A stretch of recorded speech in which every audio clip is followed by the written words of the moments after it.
రాకడకు సంబంధించినటువంటి మాటగా మనము తీసుకోవాలి. దేవాతి దేవుని యొక్క రెండవ రాకడకు సంబంధించి దేవాతి దేవుడు మొదటి రాకడకు ముందుగానే రెండవ రాకడకు సంబంధించినటువంటి సత్యాలను పరిశుద్ధ గ్రంథంలో తెలియజేశారు. ఆయన రాకడకు సంబంధించి కారణం ఏమిటంటే ప్రతి ఒక్క మానవుడు, నాట్ విశ్వాసి, ప్రతి ఒక్క మానవుడు ఆయన నామములో గల శక్తిని ఎరిగి ఆయనే రక్షకుడిని అంగీకరించి వారందరూ కూడాను దేవాతి దేవుని సన్నిధిలో ఆయనతో నివసించే యోగ్యతను సంపాదించుకోవాలని దేవుని యొక్క అభిష్టమై ఉంటున్నది. తద్రీతిగా దేవాతి దేవుడు తనకున్నటువంటి ప్రేమను బట్టి, కృపను బట్టి తన యొక్క అద్వితీయ కుమారుని యొక్క నిష్కలంకమైన రక్తమును ప్రోక్షించడం ద్వారా అట్టి మార్గమును మనకు తెరచి ఉంచి ఆయనే మనకు మార్గస్థుడయ్యారని యోచించి మనము అటు రాకడకు సిద్ధపడాలని ఆత్మదేవుడు తెలియజేస్తూ ఉన్నారు. పరిశుద్ధ గ్రంథములు ఆది కాండములుగా ఇటు ప్రకటన గ్రంథము వరకు ఈ రాకడ సూచనలను తెలియజేసినట్లుగా పరిశుద్ధ గ్రంథము తెలియజేస్తూ ఉన్నది. అదే రీతిగా యేసు క్రీస్తు ప్రభువు వారు భూలోకములో ఉన్నప్పుడు ఇంకను ఆయన శిలువ మానుపై వెళ్ళలేదు. ఆయన బోధన చేయించునే ఉన్నారు. ఆ బోధనలో ఉన్న క్రమములో ఉన్న కొన్ని సత్యాలను మనము ధ్యానించుకుంటాం. లూకా సువార్తలో ఉన్నటువంటి ఈ సత్యాన్ని మనము చదువుకుంటూ వస్తున్నాం. 17వ అధ్యాయంలో పరిశుద్ధాత్మ దేవుడు మనతో మాట్లాడుతున్నటువంటి మాటను మనము చూస్తూ వస్తున్నాం. హల్లెలూయా, హల్లెలూయా, హల్లెలూయా, హల్లెలూయా, హల్లెలూయా. 28వ వచనము 17వ అధ్యాయము. జనులు తినచ్చు, త్రాగుచు, కొనుచు, అమ్ముచు, నారు నాటుచు, ఇండ్లు కట్టుచు నుండిరి. అయితే లోతు సొదొమ విడిచిపోయిన దినమున ఆకాశం నుండి అన్ని గంధకములు కురిసి వారినందరినీ నాశనము చేసెను. ఆ ప్రకారమే మనుష్య కుమారుడు ప్రత్యక్షమగు దినమున అనుగును. అంటే ఏంటి ఇప్పుడు మనకు అర్థమైంది? ఇందులో దేవాతి దేవుడు మరలా తిరిగి వచ్చే సమయంలో ఏం జరుగుతుందిట? అగ్నితో కూడినటువంటి పరిస్థితులు మనము చూడబోతున్నాం. అయితే లోతు సొదొమ విడిచిపోయిన దినమున ఆకాశము నుండి అగ్ని గంధకములు కురిసి వారినందరినీ నాశనము చేసెను. నీతిమంతుడు పాపుల నుంచి విడిపోయిన తరువాత గమనించాలందరూ కూడా, నీతిమంతుడు పాపులతో జీవిస్తున్నప్పుడు, పాపుల మధ్యన నివాసము చేసే పరిస్థితులు ఉన్నప్పుడు, ఆ పరిస్థితి నుంచి నీతిమంతుడు బయటకు వెళ్ళిన పిదప ఆయన రాకడలో జరగబోతున్నటువంటి సంఘటనను దేవాతి దేవుడు తెలియచేసినట్లుగా మనము చూస్తూ వస్తున్నాం. అనగా మనము నీతిమంతులుగా చెప్పబడుతున్నటువంటి వారి గుంపులు ఉన్నామా లేదా అని మనముగా ప్రశ్నించుకోవాలని ఇది నా పరిశుద్ధాత్మ దేవుడు తెలియచేస్తున్నాడు. అదే గ్రంథములో ఆది కాండములో మనము చూసినప్పుడు పరిశుద్ధాత్మ దేవుడు మాట్లాడుతున్నటువంటి మాటలు 23వ వచనము 18వ అధ్యాయము 23వ వచనము ఆది కాండము. అప్పుడు అబ్రహాము సమీపించి ఇట్లనెను, దుష్టునితో కూడా నీతిమంతులను నాశనము చేయదు అని ఒక pertinent question had been put by a believer Abraham with the Lord the Jehovah. వారిద్దరికి సంభాషణ జరుగుతుంది ఇక్కడ. ఆయన అన్నారు, ఆ యొక్క సొదొమ గొమొర్రాని నాశనం చేయడానికి వచ్చానన్నారు. అయితే దేవుడు మాట్లాడిన మాటకి భక్తుడు అడుగుతున్నాడు, పాపులు ఉన్నారు, నీతిమంతులు ఉన్నారు కదా, నీతిమంతులు కూడా నాశనం చేస్తావా స్వామి అని ఆయనను అడిగినట్లుగా మనం చూస్తున్నాం. ఇది ఈ దినమున మనకు రావాల్సినటువంటి ప్రశ్న సమాధానం కూడా. మనము నీతిమంతులుగా తీర్చబడినప్పుడు ఆ ఉగ్రతలోనికి మనము వెళ్ళము అని దృఢముగా దేవాతి దేవుడు ఈ దినాన మాట్లాడుతున్నాడు. Despite of the lengthy prayer of Abraham ఒక ప్రార్థన చేశాడు, లెంగ్తీ ప్రార్థన చేశాడు, దేవుడితో పోరాడుతున్నాడు, సంభాషణ చేస్తున్నాడు దేవుడితో. అయ్యా, ఇంతమంది ఉంటే నీవు ఆ యొక్క పట్టణాన్ని నాశనం చేస్తావా అని ఆయన దేవుడితో ప్రార్థనలో పోరాడుచున్నాడు. జాగ్రత్తగా వినాలి. ప్రార్థనలో పోరాడుచున్నాడు, దేవాతి దేవుడితో మాట్లాడుచున్నాడు. దేవాతి దేవుడు ప్రతిదానికి సమాధానం చెప్తూనే ఉన్నారు. ఆ సమాధానం చెప్పిన చివరికి ఈ మాటను మనం చూస్తున్నాం. 32వ వచనాన్ని చదువుకుంటూ వస్తున్నాం. అతడు, చాలా జాగ్రత్త, అతడు విశ్వాసి దేవుణ్ణి అడుగుతున్నాడు. చూడండి, విశ్వాసి ప్రార్థనలు మనము ఆయనకు ఏమైనా ఇబ్బందికరమైన మాటలు మాట్లాడుతున్నామని మన ప్రార్థనలో ఉన్న మాటల సరళిని మనము జాగ్రత్తగా ఉంచుకోవాలి. అబ్రహాం అదే మనకి తెలియజేస్తున్నాడు. దేవునితో మనం పోరాడేటప్పుడు మన ప్రార్థనలో ఉన్నటువంటి పదజాలము ఏ రీతిగా ఉందని చెప్తున్నాడు. చూడండి, ప్రభువు మనకేమో అవసరం ఉన్నది, ఆయనేమో మనకి సహాయం చేయాలి, ఆయనేమో మనము ప్రతినిత్యము గోజాడుతూనే ఉంటాం. ఆ గోజాడే స్థితిలో ఒకవేళ దేవునికి ఏంటి ప్రతినిత్యం నన్ను సతాయిస్తున్నాడు అని దేవాతి దేవుడు అనుకుంటాడేమోనని అబ్రహాము ఎంతో ఆయన హృదయం ఎరిగి అంటున్నాడు. చూడండి, ప్రభువు కోపపడని ఎడల నేను ఇంకొక మారే మాట్లాడేదను, ఒకవేళ అక్కడ 10 మంది కనపడుతురేమో అనినప్పుడు ఆయన ఆ 10 మందిని బట్టి నాశనము చేయక యుందునెను. అనగా అక్కడ ఎంతమంది లేనట్టు? 10 మంది లేనట్టు. 10 మంది కనుక ఉన్నట్లయితే సొదొమ గొమొర్రా నాశనమై ఉండేది కాదు. రేపు కూడా ప్రపంచ నాశనం ఎలాగ జరగబోతుందంటే ఆయన దృష్టిలో 1/10 10% టైత్ ఇస్తాం కదా మనము, ఆ టైత్ లాగానే ఇది కూడా దేవుడు పెట్టుకున్నట్టు నాకు కనపడుతుంది. ఒక 10% ఉంటే, నీతిమంతులు 10% లోకంలో ఉంటే ఆ 2వ రాకడలో నేను నాశనము చేయను అని దేవుడు ఒకవేళ మాట్లాడుతున్నాడేమో మనం గ్రహించాలి. అందుకనే ఆ దేవాతి దేవుడు యేసయ్య భూలోకంలో ఉన్నప్పుడు లోతు విడిచిన దినమున, లోతు సొదొమను విడిచిన దినమున అప్పుడు ఏం జరిగిందట? అగ్ని గంధకములు ఆకాశం నుండి కురిసెను అని అంటున్నాడు దేవాతి దేవుడు. లోతు నీతిమంతుడు, లోతు విడిచాడు ఆ ప్రాంతాన్ని, ఆ ప్రాంతం అంతా కూడా కాలిపోయినట్లుగా మనము చూస్తూ వస్తున్నాం. కాబట్టి మనము నీతిమంతుల గుంపులో ఉండాలి. ఇంతకాలం జీవిస్తున్నాం కదా ఆత్మీయతలో, ఆ ఆత్మీయతలో జీవిస్తున్న మనము నీతిమంతులుగా తీర్చబడి ఒక ముద్ర వేయబడాలి మన కోసం.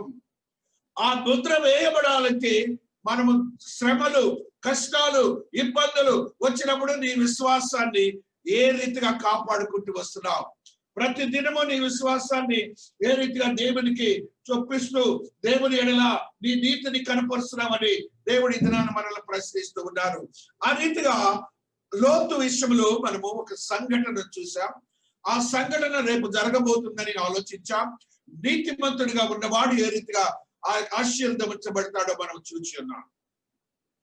ఆ యొక్క నీతిమంతుల గృహములోనికి దేవదూతలు వెళ్ళారు. ఆ దేవదూతలు వెళ్ళి వారు ఇంకను పాపంలోనే ఉన్నారు, చివరి క్షణం వరకు పాపంలోనే ఉన్నారు. దేవదూతలు ఏ రీతిగా వారిని బయటకు తీసుకొని వచ్చారో చూద్దాం. హల్లెలూయా, హల్లెలూయా, హల్లెలూయా, హల్లెలూయా. స్తోత్రం, స్తోత్రం, స్తోత్రం, స్తోత్రం, స్తోత్రం, స్తోత్రం. 16వ వచనం. అతడు తడవు చేసెను.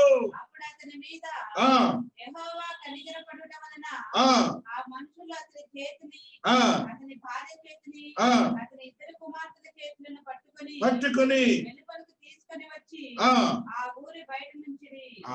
దేవుని చేతిలో ఉన్నవారు కూడా, దేవుడు రక్షించి తీసుకొని వచ్చిన వారు కూడా ఏమైపోయారు?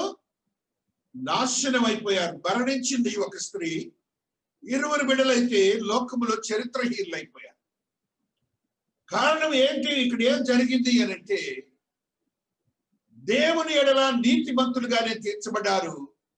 అయితే లోకము వైపు వారి యొక్క క్రమాన్ని, జీవితాన్ని, విశ్వాసాన్ని, నీతిని భద్రపరుచుకొని వారికి వారుగా భ్రష్టులైపోయిన వారుగా ఉంటున్నారు. ఇప్పుడు మనకుతో దేవుడు మాట్లాడుతున్న మాటలు ఇవి. మనము దేవుని యొక్క చేతిలో ఉన్న వారము, దేవుని చేత ఆశీర్వదించబడిన వారము. ఇంకనూ లోకము వైపు చూస్తున్నామా, లేకపోతే దేవుని వైపు చూస్తున్నామా? దేవుని యందు విశ్వాసం ఉంచామా, లేకపోతే లోకము వైపు మనం విశ్వాసం ఉంచి దేవుని వదిలి మన జీవితాలను గడుపుతున్నామని ఈ దినాల్లో మనము చేస్తున్న క్రియలన్నిటినీ దేవుడు క్షుణ్ణంగా ప్రశ్నిస్తున్నాడని మనం అందరం గ్రహించాలి. ఇది దేవుడు ఈ మధ్యాహ్న కాలంలో ధ్యానిస్తున్నప్పుడు, వారైతే దేవుని చేతిలో నుండి వచ్చిన వారే, దేవుడు రక్షింపబడగా వచ్చిన వారే, దేవుడే స్వయముగా ఆ గృహంలోనికి వెళ్ళి వారిని తీసుకొని వచ్చిన వారే. అయితే వారు ఇంకను లోకము వైపు చూసిన వారిగా ఉన్నారు. లోకము ఎడల ఎంతో ఆశ కలిగిన వారిగా ఉన్నారు. లోకము దేవుని యొక్క సన్నిధిలో ఉండుకున్నాను, దేవుని మరచిన వారిగా ఉన్నారు. దేవుని సన్నిధిలో జీవించక నీవు దేవునికి దూరముగా ఉంటే మాత్రము భ్రష్టత్వంలోనికి వెళ్ళిపోతావు, మరణమునకు గురి కాబడతావని లోతు భార్య మనతో చెప్తున్నది.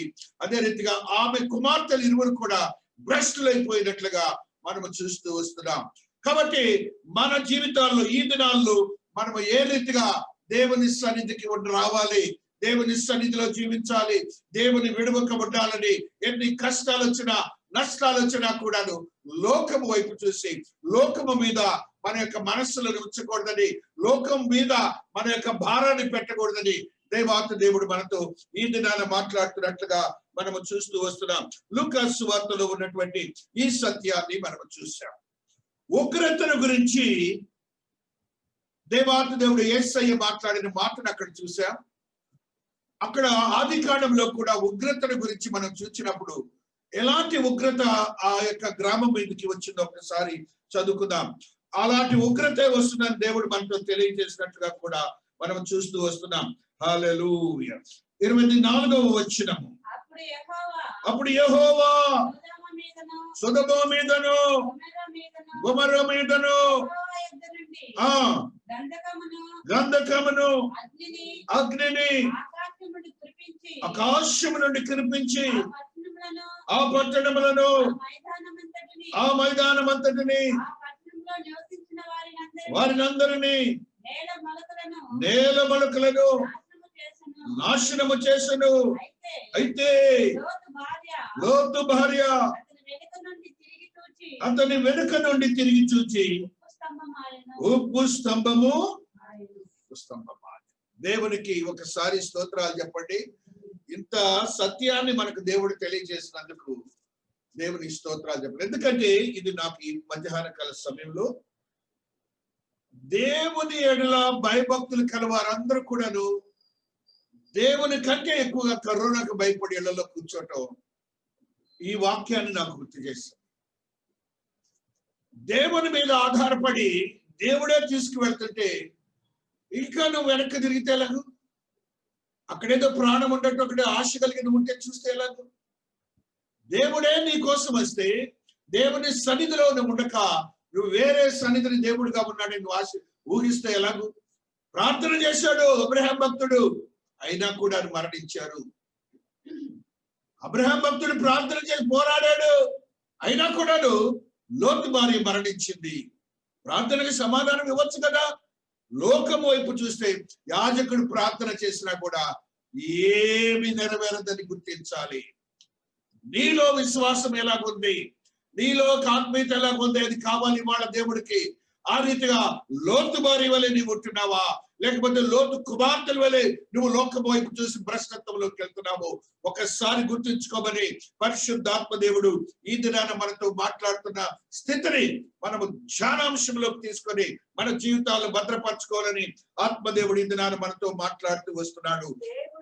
దేవుడు పాడు చేసినప్పుడు దేవుడు అబ్రహామును జ్ఞాపకం చేసుకొని లోతు కాపురమున్న పట్టణములను నాశనం చేసినప్పుడు, ఆ నాశనము మధ్యన లోతు నశించకుండా అతని తప్పించు. కాబట్టి క్రీస్తునందు ప్రియులారా, ప్రార్థన ఉన్నది, ఆత్మీయత ఉన్నది. నేను దేవుని యందు భయభక్తులు కలవాడని అనుకుంటున్నావు, అయితే నువ్వు దేవుని సన్నిధిలో దేవుని హస్తాల్లో ఉండాలి. ప్రార్థన వృధా అయిపోయింది. అబ్రహాం ప్రార్థన గోజాడేడు దేవునితో అయినప్పటికీ అంత గట్టి ప్రార్థన కూడా దేవుని దృష్టిలో మన నీతి అవిశ్వాసత అక్కడ సమాధానం ఇస్తాయని గుర్తించాలి. మీరు ప్రార్థన చేశారో లేదా పాస్టర్ గారు అంటారేమో, మీ నీతిని దేవుడు చూస్తాడు. మీ నీతిని భద్రపరచుకోవాలి. మీరు ఇంకనూ లోకం వైపు చూడకూడదు. ప్రార్థన ఏ రీతిగా చేస్తున్నారు, మీ జీవన విధానం కూడా అలాగనే ఉండాలి. అలాగే జీవితాలను పాడు చేసుకోవద్దు, మా మరణములోనికి గురి కాబడొద్దు, రోగగ్రస్తులవద్దు. దేవుడు మాట్లాడుతున్నాడు. ఈ దినాల్లో జరుగుతున్నటువంటి ప్రతి పరిస్థితి మనకి ఈ యొక్క లూకులో ఉన్నటువంటి దేవుని వాక్యము, ఆది కాండములో ఉన్న వాక్యము మనల్ని భద్రపరిచేదిగా ఉంటుందని మనమందరం గమనించాలి. Don't fair up anything in this about the world. దేవుని సన్నిధిలో ఉంటే ఆశీర్వదకరము. ఆ యొక్క నీతివంతుడైనటువంటి లోతు దేవుని సన్నిధిలో ఉండి ఆశీర్వదించబడిన వాడిగా ఉంటున్నాడని దేవుడు ఏం చేశాడంటే అతని హృదయాన్ని చూశాడని పేతురు భక్తుడు చెబుతున్నాడు. చూడండి, అద్భుతమైన సత్యాన్ని నీతిమంతుడిగా చెప్పబడుతున్నటువంటి పేతురు భక్తుడు లోతుని గురించి రాసిన మాటని ఒకసారి చదువుకుంటూ వస్తున్నాం. హల్లెలూయా, హల్లెలూయా, స్తోత్రములు, స్తోత్రములు, స్తోత్రములు. 2వ పేతురు 2వ అధ్యాయంలో ఉన్న 7వ వచనాన్ని చదువుకుంటూ వస్తున్నాం. దుర్మార్గుల కామ వికారయుక్తమైన నడవడి చేత బహు బాధపడిన నీతిమంతుడగు లోతును. అంటే దీనికి మనం ఏం సమాధానం చెప్పాలి దేవుడి కంటే, మనం ఈ కరోనా దినాల్లో బాధ ఉన్నది, మనకి బాధ ఉన్నది. అయినప్పటికీ నువ్వు దేవుని కొరకు ప్రాకులాడే హృదయం ఉందా లేదని దేవుడు చూస్తాడు. లోతు ఏ రీతిగా ఉన్నాడో దేవుడు ఆయన యొక్క హృదయాన్ని చూశాడు. అక్కడ రాస్తున్నాడు దేవాతి దేవుడు, ఆయన ఆ నీతిమంతుడు వారి మధ్యను కాపురం ఉండి తాను చూచిన వాటిని బట్టి వినిన వాటిని బట్టి వారి అక్రమమైన క్రియల విషయంలో దినదినము నీతి గల తన మనస్సును నొప్పించుకొనుచు వచ్చెను. నీ మనస్సు, నేను దేవాలయానికి వెళ్ళలేకపోయాను, వేళ దేవాలయ సన్నిధిలో నేను ఉండలేకపోయాను, దేవునితో నివాసం చేయలేకపోయాను, నా ప్రాణం గురించి కరోనా వల్ల దేవశ్వాసులందరికీ కరోనా ఉండుంటది, ఆ కరోనా నాకు వచ్చిందని నేను ఇంట్లో ఉన్నానని నువ్వు మనసులో అనుకుంటున్నావా? లేకపోతే నా దేవుని సన్నిధిలో వెళ్ళలేకపోయానని నువ్వు వేదనతో ఉన్నావని ఆ దేవుడు నీ హృదయాన్ని చూస్తాడు. వాక్యము నీకు చెప్పాలి కాబట్టి దేవుడు నాతో ఇంతరాన్ని మాట్లాడు. వాక్యం నీకు బోధించాలి.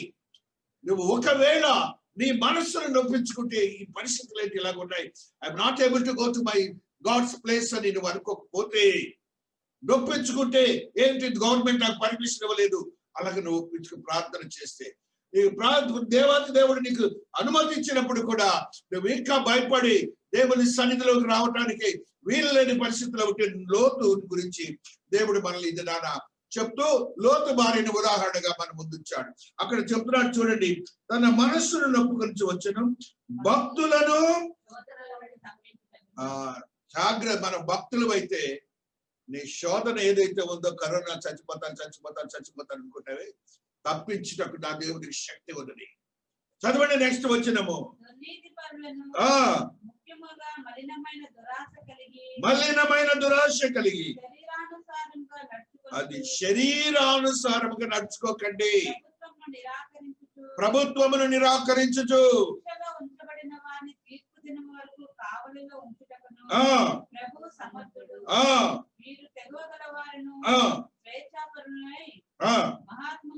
దూషింప వెదకుచున్నారు. చూడండి, ఇక్కడ శిక్షలో ఉంచబడిన వారిని తీర్పు దినము వరకు కావలిలో ఉంచుటకును. చాలా సున్నితంగా దేవుడు మాట్లాడుతున్నాడు. Still we are lagging behind the piousness, అంటే భక్తి తత్పరతలో వెనుకకు మనం వెళ్ళిపోతున్నాం. వద్దు. దేవుడు ఎప్పుడో ఆది కాండంలోనే మన మనస్సులు ఎరిగి ఆదరణనే తెలియజేశారు.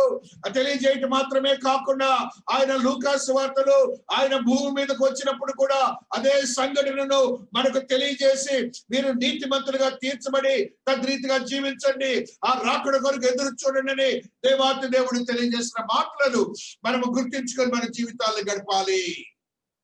కాబట్టి క్రీస్తునందు ప్రియమైనటువంటి వారులారా, ఆ యొక్క కుటుంబము మనకు ముందస్తు జ్ఞానాన్ని ఇస్తుంది. ఆ కుటుంబము. ఆ కుటుంబం ఏ రీతిగా మరణించిందో, ఆ యొక్క స్త్రీ ఏ రీతిగా మరణించిందో, ఏ స్త్రీ ఈ దినానికి కూడా ప్రతి ఒక్క వ్యక్తి చేత నొప్పింపబడే మనసుతో ఉండు మనం అందరం గమనిస్తున్నాం. ఆ గుంపులోనికి మనం వెళ్ళవద్దు. దేవుని సన్నిధికి రావడానికి వెనుకాడవద్దు. దేవాతి దేవుడు తెలియజేస్తాడు. యెహెజ్కేలు భక్తుడు ఒక సత్యాన్ని తెలియజేస్తూ ఉన్నాడు. యెహెజ్కేలు 7వ అధ్యాయంలో ఉన్న ఈ సత్యాన్ని చదువుకుంటూ వస్తున్నాం. యెహెజ్కేలు గ్రంథము 7వ అధ్యాయంలో ఆత్మదేవుడు మాట్లాడుతున్న ఈ సత్యాన్ని ఈ రీతిగా మనము చదువుకుంటూ వస్తున్నాం. హల్లెలూయా, హల్లెలూయా, హల్లెలూయా. 15వ వచనము. బయట ఖడ్గమున్నది, లోపట తెగులును క్షామమును ఉన్నవి. బయట నున్న వారు ఖడ్గము చేత శత్రు. స్పెసిఫిక్ గా చెబుతున్నాడు, నువ్వు ఎక్కడన్నా ఉండు, ఆయన సన్నిధిని విడిచి మాత్రం నీ జీవించొద్దు. నువ్వు ఎక్కడన్నా ఉండకూడను. ఆయన ఉగ్రత దినములలో మనం యోచించిన రీతిలో దేవాతి దేవుడు అట్టి క్రియలను చేస్తాడని మనం గ్రహించాలి. 6వ అధ్యాయం 11వ వచనం యెహెజ్కేలులో చదవండి ఒక పర్యాయం.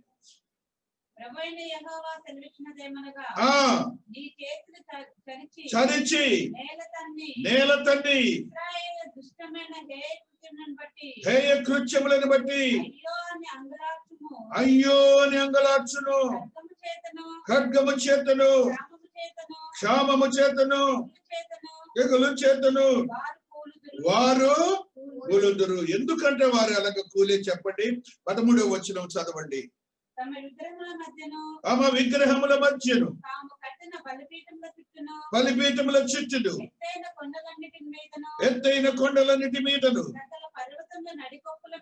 నడికొప్పుల మీదను పచ్చని చెట్లన్నిటి క్రిందను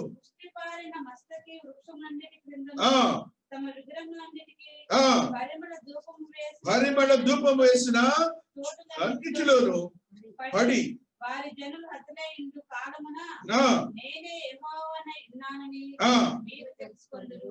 ఇప్పుడు స్పష్టంగా ఇవన్నీ జరుగుతున్నాయి. పాల్ జెరకరన్ ఆయన కొడుకు, ఆయన మనవడు, వీళ్ళందరూ మనకి ఒక మార్గాన్ని ఆధునిక తరాల్లో పరిశుద్ధాత్మతో వాక్యం బోధించిన వారు. ఈ దినాన ఒకటి చూస్తే పాల్ జెరకరన్ భార్య, పాల్ జెరకరన్ కొడుకు, ఆ పొంగల్ సంక్రాంతికి కొడతారు. వాళ్ళందరూ చేరి ఆ యొక్క ఆరాధన క్రమంలో వీళ్ళు చేరి వైరల్ అయిపోయింది వాళ్ళు. దీన్ని చదవగానే నాకు ఈ వాక్యం ఏంటి ఇలాగుందేవా, ఇవన్నీ ఇది క్రోధం రావటానికి కారణం.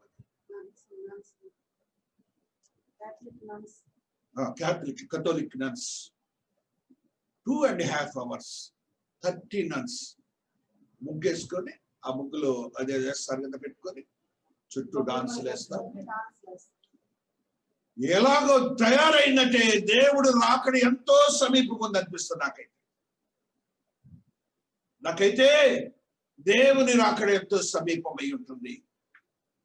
పశువుల్ని పూజిస్తున్నారండి, పశువుని పూజిస్తున్నారండి. ఏంటండి ఇది?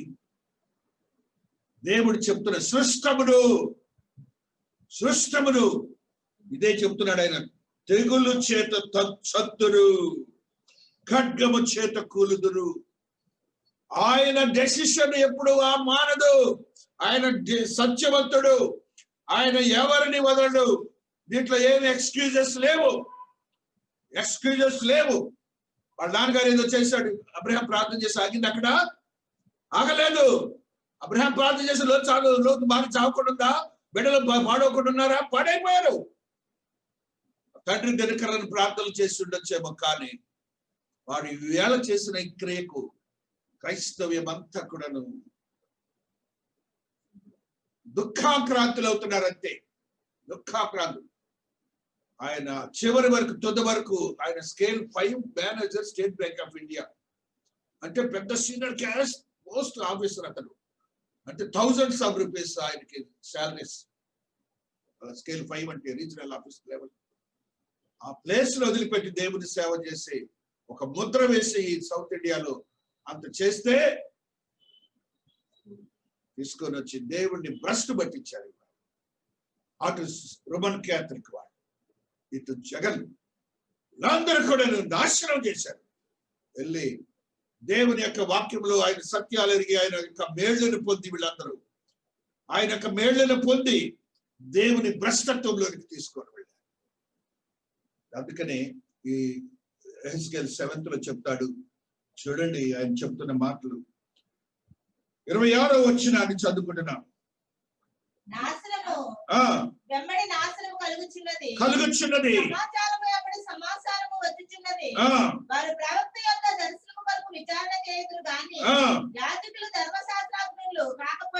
ధర్మశాస్త్ర జ్ఞానులు కాకపోయిరి. ధర్మశాస్త్ర జ్ఞానము లోపించిపోయింది వీళ్ళ దగ్గర. దేవుని యొక్క సత్యాల్ని మర్చిపోయారు. గ్రంథంలో ఉన్న సత్యాల్ని మర్చిపోయారు. గ్రంథంలో ఉన్న అనుభవించినటువంటి దేవుని యొక్క కృపను మర్చిపోయారు. మొత్తం కూడాను ఆ యొక్క కుటుంబాల్లో దేవుని యొక్క ఉగ్రతకు పాలయ్యే రోజులు వచ్చేసినది మనం చూస్తున్నాం. దైవజనులు చెప్పిన, ఆత్మతో నింపబడిన దైవజనులు, మనకందరికీ ముందు నడిచినటువంటి వారు, మనకు మాదిరిగా ఉన్నటువంటి వారికి ఏమైందంటే ధర్మశాస్త్ర జ్ఞానములు పోయినాయి, వారి దగ్గర లేవు. ఆత్మతో నింపబడిన స్థితి పోగొట్టుకున్నారు. ఈ దినాన వారు చేసిన క్రియలను బట్టి ఒక భక్తుడు రాశాడు, పౌలు భక్తుడు ఏం చేస్తాడంటే, వీరితో నీకును అవిశ్వాసులకును జోడుగా ఉండకడని. ఎక్కడ ఉండదు అది? హల్లెలూయా, స్తోత్రం స్తోత్రం స్తోత్రం స్తోత్రం స్తోత్రం. హల్లెలూయా, స్తోత్రం స్తోత్రం స్తోత్రం స్తోత్రం. Power of the Lord is working out there. Hallelujah, hallelujah. జోడుగా ఉండకుడి. నీతికి దుర్నీతికి ఏమి సాంగత్యము? ఏమి పొత్తు? ఏమి సంబంధము?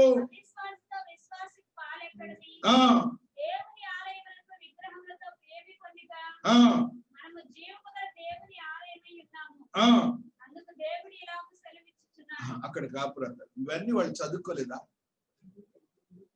చదువుకోలేదా?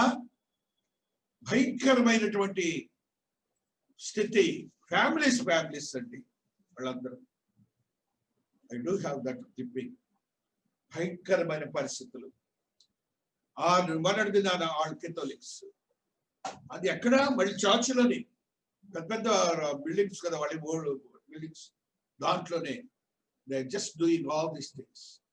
కాబట్టి రాకడ బాగా సమీపం ఉందేమో అనిపిస్తుంది నాకైతే. ఇవన్నీ కూడాను దేవాతి దేవుడు చెప్పిన మాటల్లో సత్యాలే మనం చూస్తున్నాం. చూడండి 27వ వచనము దేవుడి మాటలో 7:27. రాజు వ్యాకులు పడుతున్నాడు. రాజు వ్యాకులు పడుచున్నాడు. అధికారులు భీతి నందుచున్నారు. సామాన్య జనులు వణుకుచున్నారు. నేను యెహోవానే ఉన్నానని ఆ వారు తెలుసుకొనినట్లు వారి ప్రవర్తన ఫలము నేను వారి మీదకి రప్పింపబోతున్నాను. వారి ప్రవర్తన ఫలము నేను వారి మీదకి రప్పింపబోచున్నాను. వారు చేసిన దోషములను బట్టి ప్రవర్తన ఫలము. మన ప్రవర్తన ఇంత దిగజారకూడదు, ఇంత దిగజారకూడదు.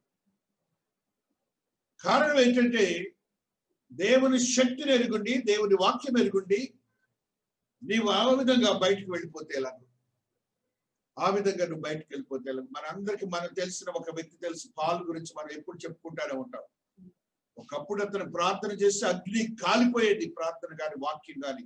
అద్భుతమైన వాక్యం చెప్పాడు. అతను ఏమైపోయాడు? భ్రష్టుడైపోయి పిచ్చోళ్ళ కామిక్ యాక్టర్ అయిపోయాడు ప్రజలు. అందుకని అంటున్నాడు, వారి ప్రవర్తన ఫలము నేను వారి మీదకి రప్పింపబోచున్నాను. ఏ ప్రవర్తన అయితే ఉందో అది వారి మీదకి రప్పించి వారికి కావలసిన పనిష్మెంట్ ఇస్తానంటున్నాడు. అంటూ ఇప్పుడు చూడండి, హల్లెలూయా హల్లెలూయా 19వ వచనము. హల్లెలూయా. తమ వెండిని వీధులలో పారవేయుదురు, బంగారమును నిషిద్ధమని ఎంచుదురు. యెహోవా ఉగ్రత దినమందు వారి వెండియే గాని బంగారమే కాని వారిని తప్పించజాలదు. అది వారి దోషక్రియలు విడవకుండా అభ్యంతరమాయను. కనుక దాని వలన వారు తమ ఆకలి పోవుదురు, తమ ఉదరమును పోషించుకొనబోదురు. శృంగారమైన ఆ ఆభరణమును వారు తమ గర్వమునకు ఆధారముగా ఉపయోగించిరి. దానితో వారు హేయమైన దేవతా విగ్రహములు చేసిన కనుక నేను వారిని వారికి రోతగా చేసినది. ఏంటిట? కనుక నేను దానిని వారికి రోతగా చేసేదను. చాలా చాలా సున్నితంగా దేవుడు మాట్లాడాడు వాక్యంలో. కాబట్టి మనం రాకడ దినాల్లో ఉన్నాం. మన విశ్వాస్యతను, నీతిని కాపాడుకుందాం. మీ సొంత ఆలోచన చొప్పున దేవునితో ఉండకండి.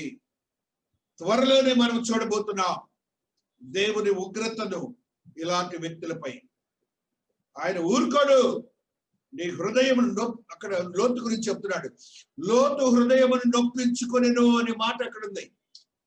ఆ స్థితి కావాలి కానీ మనకి ఏంటి దేవా నేను ఈ పరిస్థితిలో ఉన్నానని మనముగా వాళ్ళతో విజ్జోడుగా ఉండొద్దు, విజ్జోడుగా ఉండొద్దు. చాలా జాగ్రత్తగా ఉండాలి. అప్పుడు చిన్న పోస్ట్ లో ఉన్న నేనే, మాకు ప్రతి దసరాకి విగ్రహారాధన చేస్తాం మా చర్చిలో, మా స్టేషన్స్ లో. ఆయుధ పూజలో స్టేషన్ హౌస్ ఆఫీసరే కూర్చోవాలా. స్టేషన్ హౌస్ ఆఫీసరే ఆయుధ పూజలో కూర్చోవాలి. ఆయుధ పూజ నడిపించేసిన తర్వాత అవన్నీ చేస్తారు. దేవుని మహాకృపను బట్టి మాత్రం నేను వివేకంగా సీనియర్ మోస్ట్ కానిస్టేబుల్ ని అయినా అక్కడ కూర్చోబెట్టేవాడిని, లేకపోతే అప్పుడే వచ్చిన జూనియర్ మోస్ట్ కానిస్టేబుల్ అయినా అక్కడ పెట్టేవాడిని, లేకపోతే సీనియర్ మోస్ట్ ఆఫీసర్ ఎవరైనా ఇన్వైట్ చేసి దాంట్లో కూర్చోబెట్టేవాడిని. నేను మాత్రం పక్కన కూర్చోను. దేనికి ఒకసారి స్తోత్రాలు చెప్పండి. నా మీద విమర్శలు రావచ్చు, I have never cared that. వాళ్ళు మాకు ప్రతి శుక్రవారం కూడాను 3 పటాలకు పూజలు చేస్తారు. వచ్చి రాగానే ఆ కొబ్బరి ముక్కలు తీసుకొచ్చి ఇట్లా పెడతారు. అక్కడ పెట్టమంటే టేబుల్ మీద మళ్ళీ నీళ్లు తీసుకొస్తారు. అనగానే వెళ్ళిపోతాడు. ఆ కొబ్బరి ముక్కలు కూడా ఎవరు చిన్నపిల్లకాయలు కానిస్టేబుల్ అంటే వాళ్ళకి ఇచ్చేస్తారు. ఎంత జాగ్రత్తగా మనం ఉండాలంటే, నీవే పెద్ద యాజకుడివి, what made you to go for that? అనగా నీవు దేవునికి దాన్ని ఏమంటారంటే బ్యాక్ స్లైడింగ్ అంటారు. దేవుని ఆత్మ, హెబ్రీ పత్రికలు రాస్తాడు, చదవండి ఒకసారి. ఆత్మను కోల్పోయిన వాడు, ఆత్మీయతలో భ్రష్టత్వంలోనికి వెళ్ళిన వాడు. చూడండి దేవుడు మాట్లాడుతున్న మాటలు మనం ఈ రీతిగా చూస్తున్నాం. హల్లెలూయా హల్లెలూయా హల్లెలూయా హల్లెలూయా. 5వ వచనము 6వ అధ్యాయము హెబ్రీయులకు రాసిన పత్రిక దేవుని వాక్యమును రాబో యుగ సంబంధమైన శక్తుల ప్రభావమును అనుభవించిన తరువాత తప్పిపోయిన వారు తమ విషయంలో దేవుని కుమారుని మరలా సిలువ వేయచ్చు బాహాటముగా ఆయనను అవమానపరుచుతున్నారు కనుక మారు మనసు పొందినట్లు అట్టి వారిని మరలా నూతన పరచుట అసాధ్యము. 3వ వచనం కూడా చదువురా తల్లి. దేవుడు సెలవిచ్చిన ఎడల మనమలాగు చేయుదము. ఒకసారి వెలిగింపబడి పరలోక సంబంధమైన వరమును రుచి చూచి పరిశుద్ధాత్మలో పాలివారైన వాళ్ళండి వీళ్ళందరూ. పరిశుద్ధాత్మ దేవుడే వారిలో నివసించాడండి. అనేకమైనటువంటి గొప్ప గొప్ప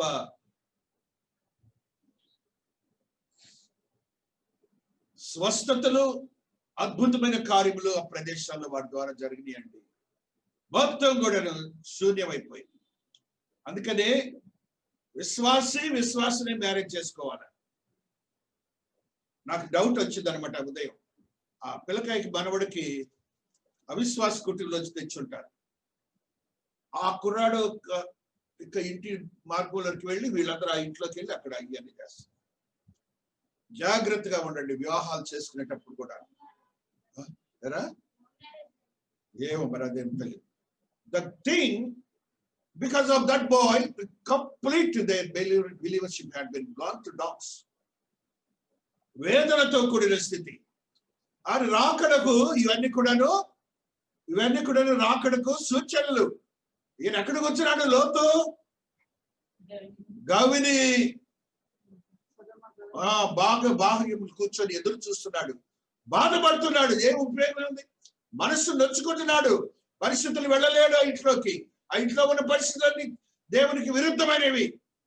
ఆ రీతిగా ఉండాలి. కానీ మనం ఇంట్లో కూర్చొని కరోనా వచ్చిందని కూర్చొని కరోనా రాదా? బయట ఖడ్గం ఉన్నది, క్షామం ఉన్నది. పట్టణముల గురించి, దేశము గురించి దేవుడు మాట్లాడుతున్నాడు. దేవుడు స్పష్టంగా ఇవన్నీ తెలిసే ఎప్పుడే మాట్లాడాడు. మనం జాగ్రత్తగా ఉండాలి. కాబట్టి మార్కు సువార్త 8వ అధ్యాయం 34వ వచనము మనం చదువుతున్నాం. దేవుడు మనతో మాట్లాడుతున్న మాటల్ని మనం ఈ దినాల్లో ఏ రీతిగా ఉండాలి? దేవుడు మనతో అప్పుడు ఆయన అంతటా ఆయన పిలిచి నన్ను వెంబడింపగోరువారు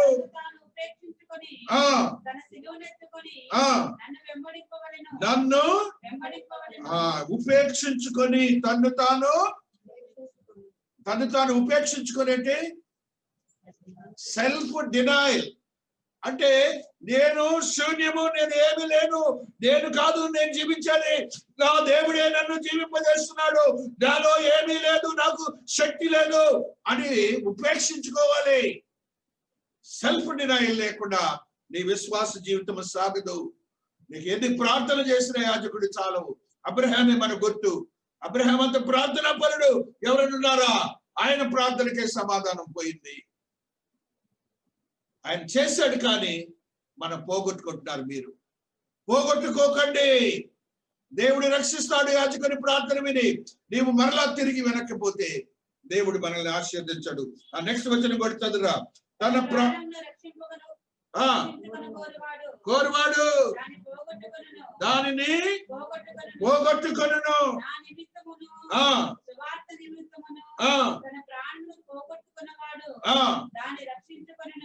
దేవుని స్తోత్రాలు చెప్పండి. ఒకసారి స్పెసిఫికేషన్ ఉందా?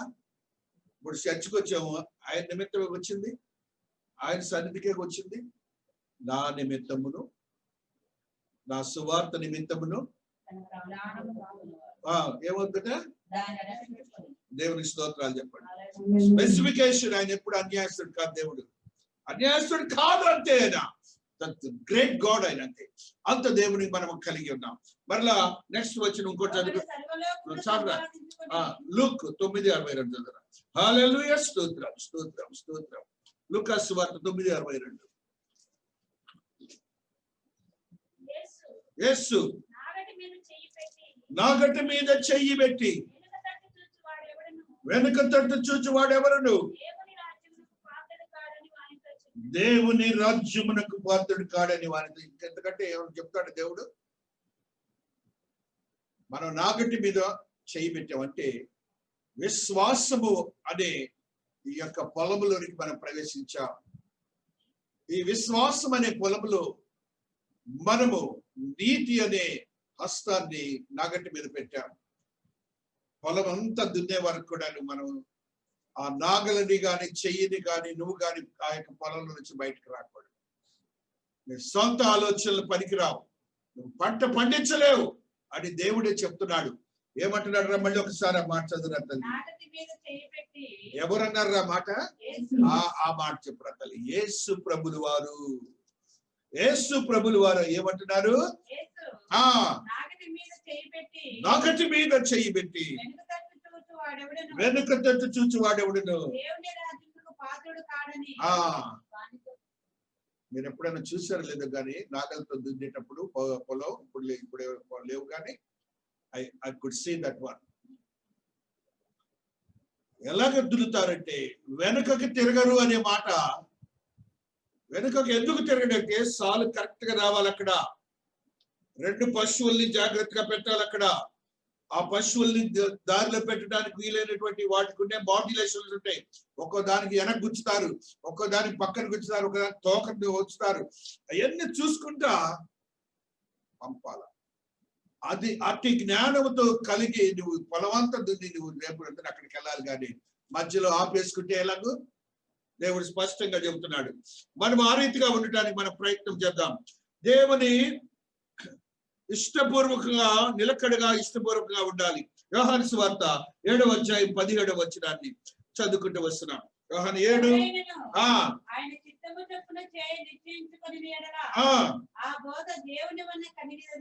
దేవుని వల్ల కలిగినదో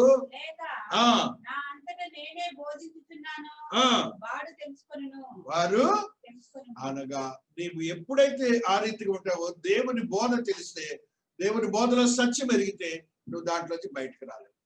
అతను తపనలో నువ్వు ఇక ఏది అడ్డం ఉన్నా కూడా నువ్వు వెళ్ళి అక్కడ కూర్చోవలసిందే. వెళ్ళి కూర్చోవలసి ఏమైనా కూడా నాకు అనవసరం అంటాం. ఆ రీతిగా మనం సిద్ధపడాలని దేవుడు మాట్లాడుతున్నాడు. రోమిలకు రాసిన పత్రికలో 6వ అధ్యాయం 16వ వచనాన్ని చదువుతున్నాం. ప్రతి దినము 6 దేనికి మిమ్మల్ని మీరు దాసులుగా అది చావు నిమిత్తముగా పాపమునకే గాని నీతి నిమిత్తముగా విధేయతకే గాని దేనికి మీరు లోబడదురు దానికే దాసులవుతారని. మనము దేనికి మనం ఇప్పుడు నీతిగా జీవానిక, పాపానిక, మరణానిక, నీతికి మనము దాసులం. నీతికి మనము దాసులము కాబట్టి నీతియుతముగా ఉండటానికి మార్గాల్ని మనం విడవకూడదని పరిశుద్ధాత్మ దేవుడు తెలియజేస్తున్నాడు. పాపము నుండి విమోచింపబడి నీతికి దాసులైతిరి. మనం అంత గొప్ప ఆధిక్యతను దేవుడు మనకిచ్చాడు. దానిలోంచి మనం బయటకు రావద్దు. 23వ వచనం ఏం చెప్తున్నాడో చూడండి. ఏలయనగా పాపము వలన వచ్చు జీతము మరణము.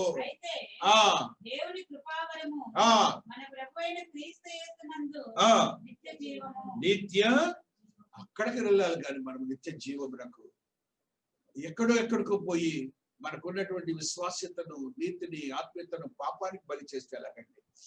దేవుడు స్పష్టంగా మాట్లాడుతున్నాడు. చూడండి 8వ అధ్యాయం రోమీయులకు రాసిన పత్రిక 1వ వచనాన్ని చదువుకుంటున్నాం. కాబట్టి మనకి ఏ శిక్షా విధి లేదు. మనం అంత బ్యానర్ వేసుకొని కూడా ఉంటే కూడా మనం ఇంకా శిక్షను కోరుకొని మనంగా జీవితాలను పాటు చేసుకుంటున్నాం. Why you are lagging behind?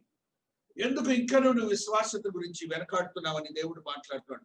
13వ వచనం చదువు. అందులోని మీరు శరీరానుసారంగా ప్రవర్తించిన యెడల చావవలసిన వారే ఇందురు గాని ఆత్మ చేత శారీరక క్రియలను చంపిన యెడల జీవించెదరు. జాగ్రత్తగా ఎన్ని పౌలు భక్తుడు ఆత్మవశుడై మనకి తెలియజేశాడు. మనుషులకి ఇవన్నీ వస్తాయని ఆత్మానుసారంగా జీవిస్తే నీవు నిత్య జీవానికి వెళ్ళటానికి యోగ్యత ఉంటుందని దేవుడు తెలియజేస్తున్నాడు. ప్రతిదినము ఆయన సిలువను మోయను. కొలస్సీలకు రాసిన పత్రిక 1వ అధ్యాయం 23వ వచనాన్ని చదువుకుంటున్నాం. కొలోషియన్స్ 1:23. పునాది మీద కట్టబడిన వారై స్థిరముగా ఉండి విన్నట్టు ఆకాశము క్రింద ఉన్న సమస్త సృష్టికి ఆ. ప్రకటింపబడినట్టు ఆ. ఈ సువార్త వలన కలుగు నిరీక్షణ నుండి తొలగిపోక విశ్వాసమందు నిలిచిండిన ఎడల విశ్వాసమందు నిలిచిండిన ఎడల ఇది మీకు కలుగును. పౌలును నేను ఆ సువార్తకు పరిచారకుడును పునాది మీద కట్టబడిన వారే స్థిరముగా ఉండి. అది మనం అలాగుండాలి. పునాది మీద కట్టకుండా ఇళ్ళు ఉంటాయి కదా, ఎలాగుంటాయండి? గాలి వస్తే వర్షం వస్తే కింద పడిపోతాయి. ఈ గట్టిగా ఉండే ఇళ్ళన్నీ కూడా పునాది మీద కట్టబడిన ఇళ్ళన్నీ అలాగనే ఉంటాయి. మనకి ఇవన్నీ ఎప్పుడు తెలిసి తుఫాన్ వచ్చినప్పుడు తెలుస్తాయి. గట్టిగా ఉన్న వాళ్ళు ఇళ్ళందరూ ఉండిపోతారు. ఆ పునాది మీద లేనటువంటి గుడిసెలు వాళ్ళందరూ కూడా ఊడిపోయి పడిపోతారు. కాబట్టి మన విశ్వాసం అలాగ ఉండాలని దేవుడు మనతో ఈ దినాన్ని మాట్లాడుతూ ఉన్నాడు. కాబట్టి క్రీస్తునందు ప్రియమైనటువంటి వారులారా, దేవుని యొక్క ఆత్మీయతలో బలపరచబడినటువంటి మనము సెల్ఫ్ విల్ అవన్నీ కూడా పక్కన పెట్టేసేయండి. సెల్ఫ్ ఇంట్రెస్ట్ కూడా పక్కన పెట్టేసేయండి. సెల్ఫ్ పర్సుయేషన్ కూడా పక్కన పెట్టేసేయండి. సెల్ఫ్ డిపెండెన్స్, మీ సొంతం నీ మీద ఆధారపడటం, లేకపోతే నాకు నేనుగా నేను చేయగలనని పరిగెత్తటం, వీటిలన్నిటిని వదిలిపెట్టండి. దేవునిపై భారం వేసి దేవుని మీద మీరు జీవించడానికి ప్రయత్నం చేయమని పరిశుద్ధాత్మ దేవుడు తెలియజేస్తున్నాడు. యోహాను భక్తుడు 10వ అధ్యాయం 26వ వచనంలో ఒక సత్యాన్ని తెలియజేస్తున్నాడు. యోహాను 10:26. హల్లెలూయా, హల్లెలూయా, హల్లెలూయా. అయితే మీరు నా గొర్రెలలో చేరిన వారు కనుక మీరు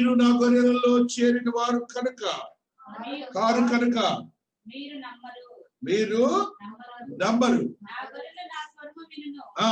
నేను వాటిని ఎరుగుదును, అవి నన్ను వెంబడించును. నేను వాటికి నిత్య జీవం నిచ్చుచున్నాను గనుక అవి ఎన్నటికీ నశింపవు. ఎవడునో వాటిని నా చేతుల్లో నుండి అపహరింపడు.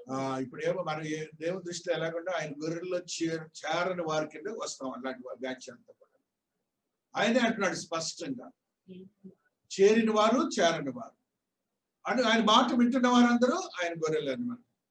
కాబట్టి ఆయన స్వరం, గొర్రెల కాపరి స్వరం గొర్రెలు వింటాయి.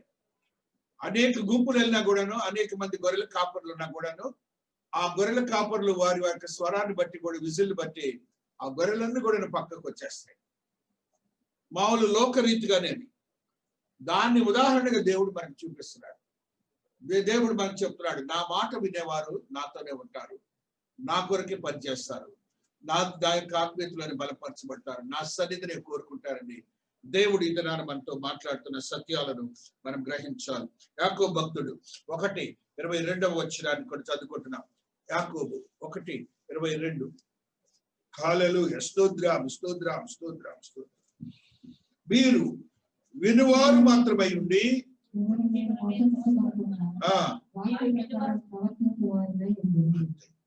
చాలా స్పష్టంగా దేవుడు మాట్లాడుతున్నాడు. వాక్యానుసారం జీవించడానికి మనం ప్రయత్నం చేద్దాం. నెక్స్ట్ వచనం కూడా చదువురా తల్లి.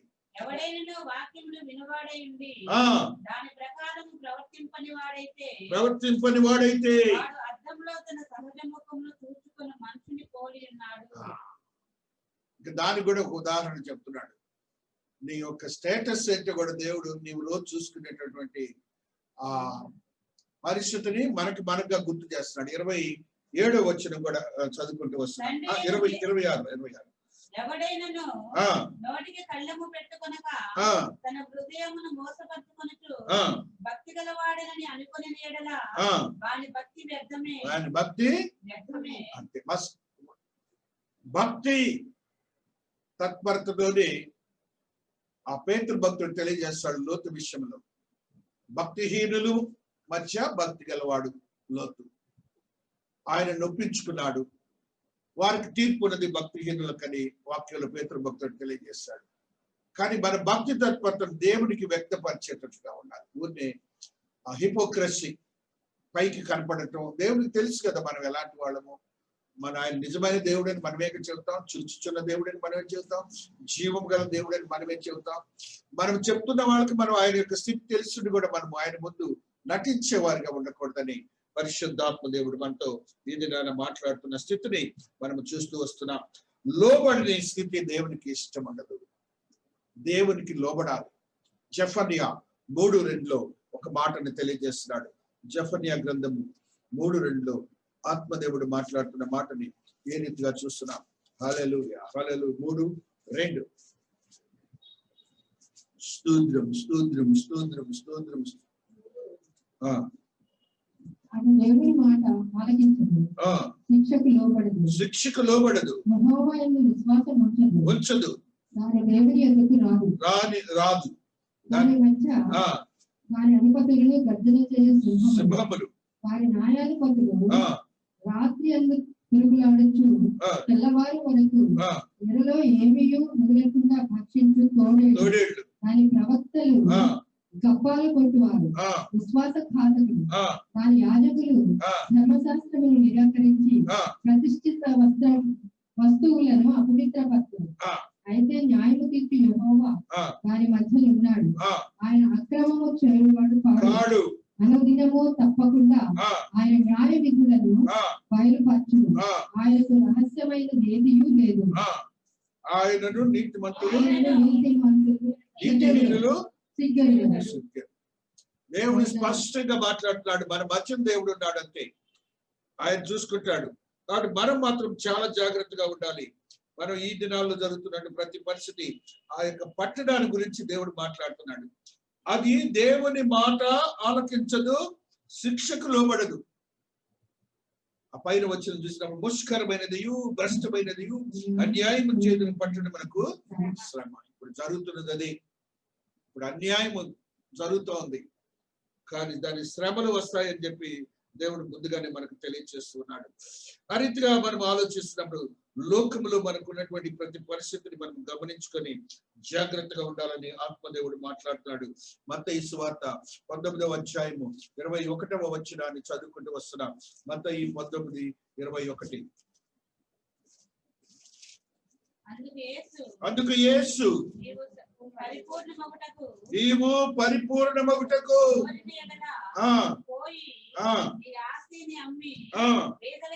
పేదలకిమ్ము, ధనము కలుగును, నీవు వచ్చి నన్ను వెంబడించుము. ఏమవుతుందంటే ఆయన వెంబడిస్తే పరిపూర్ణుడు అవుతాడు. దేవుని వెంబడిస్తే పరిపూర్ణుడు అవుతాడు. వెంబడించేటప్పుడు ఏం చేయాలంటే లోకాన్ని వదిలి రావాలి. లోకాన్ని వదలకి ఏమైందంటే ఇరువురు కుమార్తెలు భ్రష్టత్వంలోకి వెళ్ళిపోయారు. తల్లి మరణించింది. తద్రీతిగా లోకము వైపు చూడకుండా ఆయన వెంబడించే స్థితిలో ఉంటే నువ్వు పరిపూర్ణుడిగా అవుతావు. దేవుడు నీతో మార్పు 8:35 మరొక సత్యాన్ని చదువుతున్నాం. 8:35. తన ప్రాణమును రక్షించుకొనువాడు దాన్ని పోగొట్టుకొనును, సువార్త నిమిత్తమును తన ప్రాణమును పోగొట్టుకున్నవాడు దాన్ని రక్షించుకొనును. దానిని స్పష్టంగా చెబుతున్నాడు దేవుడు. నీ ప్రాణం ఎక్కడే పోదు. నీ ప్రాణాన్ని రక్షించడానికి నీ దేవుడే నీ పక్షాన ఉండు. ఫిలిప్పి 3:8. హల్లెలూయా, స్తోత్రం స్తోత్రం స్తోత్రం స్తోత్రం. ఫిలిప్పి 3:8. స్తోత్రములు. నా ప్రభువైన యేసుక్రీస్తును గూర్చిన అతి శ్రేష్టమైన జ్ఞానము నిమిత్తమై సమస్తమును నష్టముగా ఎంచుకొనుచున్నాను. ఏమంటారా, ఆయన జ్ఞానంలో మనకున్న లోకరీతిగా ఉన్నదంతా కూడా వృధా అయిపోవాలా. అది వృధా అయినప్పుడే ఆయన నీకు స్పష్టంగా నీతో కనపడతాడు, నీతో ఉంటాడు, నిన్ను ఆశీర్వదకరంగా మారుస్తాడని నువ్వు గ్రహించాలి. తర్వాత చెప్పురా. క్రీస్తును సంపాదించుకొని ధర్మశాస్త్ర మూలమైన నా నీతిని కాక క్రీస్తునంతటి విశ్వాసము వలన నీతి అనగా విశ్వాసమును బట్టి దేవుడు అనుగ్రహించు నీతి గలవాడనై ఆయన యందు అగపడు నిమిత్తమును ఏ విధము చేతనైనను మృతుల్లో నుండి నాకు పునరుత్థానము కలగవలెనని ఆయన మరణ విషయములో సమానానుభవము గలవాడనై ఆయనను ఆయన పునరుత్థాన బలమును ఎరుగు నిమిత్తమును ఆయన శ్రమలలో పాలువాడినప్పుడు ఎత్తితో ఎరుగు నిమిత్తమును సమస్తమును నష్టపరుచుకొని వాటిని పెంటతో సమానంగా ఎంచుకొనుచున్నాను. ఈ క్యాప్షన్స్ అన్ని మనకు విశ్వాసాలకు ఉండాలి. చాలాసార్లు చదువుకున్నాం మనం. కాబట్టి ఆ రీతిగా దేవుని కొరకు పునరుత్థానంలో మనం ఆ యొక్క నిత్య జీవానికి వెళ్ళటానికి వీలైనటువంటి మార్గాన్ని కావాలంటే మనకున్నటువంటి పరిస్థితులను మనం దేవుని కొరకు ఏ రీతిగా మనం వేరు చేసుకుని ఉంటున్నాం. అట్లా చెప్పి దేవుడు మనల్ని శ్రమల్లోనికి వెళ్ళమని, ఇబ్బందుల్లోనికి వెళ్ళమని ఎప్పుడు చెప్పడు. నీ పరిస్థితులు దేవునికి అనుకూలమైన పరిస్థితులుగా ఉన్నప్పుడు నువ్వు ఎందుకు దాన్ని పోగొట్టుకుంటావు? ఆ అనుకూలతను దేవుని కొరకు వాడుకో. దేవుడు స్పష్టంగా నీ కొరకు వచ్చాడని గురించి. చివరిగా జకర్యా 14 చదువుకొని ముగించుకుందాం. జకర్యా 14. హల్లెలూయా, స్తోత్రం. 1. ఇదిగో యెహోవా దినము వచ్చుచున్నది, యెహోవా దినము వచ్చుచున్నది. అది మీ యొద్ద దోచబడిన సొమ్ము పట్టణంలోనే విభాగింపబడును. ఏలయనగా యెరూషలేము మీద యుద్ధము చేయుటకు నేను అన్ని జనులందరినీ సమకూర్చబోచున్నాను. పట్టణము పట్టబడును, ఇండ్లు కొల్లబెట్టబడును, స్త్రీలు చెరపబడుదురు, పట్టణంలో సగం మంది చెరపట్టబడిపోవుదురు. అయితే శేషించిన వారు నిర్మూలన కాకుండా పట్టణంలో నిలుతురు. అప్పుడు యెహోవా బయలుదేరి తన యుద్ధకాలంలో యుద్ధము చేయు రీతిగా ఆ అన్య జనులతో యుద్ధము చేయును. ఆ దినమున యెరూషలేము ఎదుట తూర్పు తట్టునున్న ఒలీవ కొండ మీద ఆయన పాదములుంచగా ఒలీవ కొండ తూర్పు తట్టుకును పడమటి తట్టుకును నడిమికి విడిపోయి సగము కొండ ఉత్తరము తట్టుకును సగము కొండ దక్షిణము తట్టుకును జరుగును కనుక విశాలమైన లోయ ఒకటి ఏర్పడును. దేవుడు కాలు పెడితే ఏమైందట? కొండ పక్కకి వెళ్ళిపోతాడు. వాళ్ళందరూ ఎదురు చూస్తున్నారండి. అక్కడ కొండని అసలు తట్టుకోకుండా అట్టే పెట్టేసి ఉంచారు ఇశ్రాయేలీయులు. యుద్ధం జరుగుతుందని మెగిద్దో దగ్గర ఆ ప్లేస్ అంతా కూడా అంతే ఖాళీగా పెట్టేశారు. అక్కడ యుద్ధం జరుగుతుంది, దేవుడు వచ్చింది, ఇదే యుద్ధం జరుగుతుంది. రేపు రాకడలో దేవుడు వచ్చి చేయబోతున్నాడు యుద్ధం. ఈ ఒక్క మాట చదువుకుని ముందు 12వ వచనం చదువు. అందులో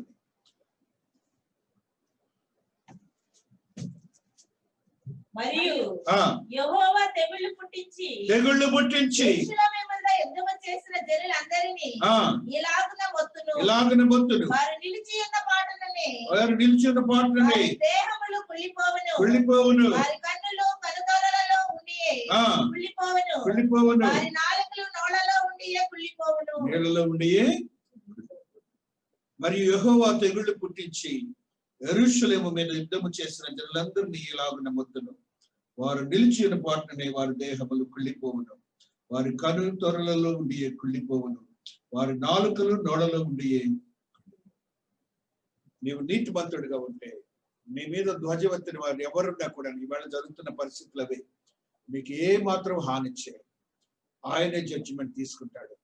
కాబట్టి నీవు ఆయన సిలువను ఎత్తుకొని నిలకడగా కష్టము, ఇబ్బంది ఇవన్నీ కూడా ప్రక్కన పెట్టేయండి. ఆయనే నీ పక్షంగా వేద్యమేస్తాడు. దేవుడి పరిశుద్ధ వాక్యమును దీవించి ఆశీర్వదించును గాక. ఆమేన్. ప్రార్థించుకుందాము. నాతో ఏకీభవించండి.